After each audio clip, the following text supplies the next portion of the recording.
సర్వాధికారియు ప్రభువునకు దేవుడు ఏలుచున్నాడు, ఆయనను స్తుతించుడి. ఓ గొర్రె పిల్ల, వివాహ మహోత్సవ సమయము వచ్చి ఉన్నది.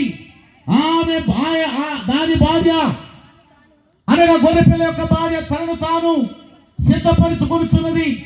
కనుక మనము సంతోషపడి ఉత్సహించి ఆయనను మహిమపరిచితమని చెప్పగా నేను వింటిని.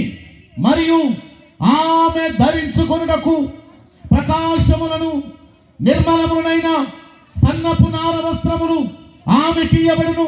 అవి పరిశుద్ధుల నీతి క్రియలు. చెప్పండి, కొట్టి ప్రభువును మహిమపరచండి.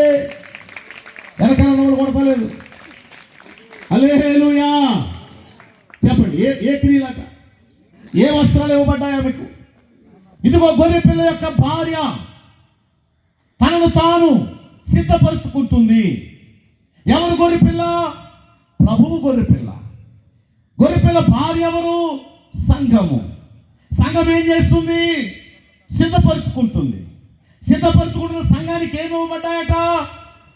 ఆమె ధరించుకున్నకు ప్రకాశములను నిర్మలములైన సన్నపు నార వస్త్రములు ఆమెకి ఇయ్యబడును. అవి పరిశుద్ధుల నీతి క్రియలు. ఋతు, నీవు బట్టలు కట్టుకొని, ఇప్పుడు ఏ బట్టలు కట్టుకోవాలామే? నీతి క్రియలనే బట్టలు. ఏ బట్టలు? ఎస్, రక్షణ వస్త్రం ధరించుకున్నాం మనం. రక్షణ వస్త్రం తప్ప ఇంకో వస్త్రం లేదు మన మీద. ఏ వస్త్రము? నీతి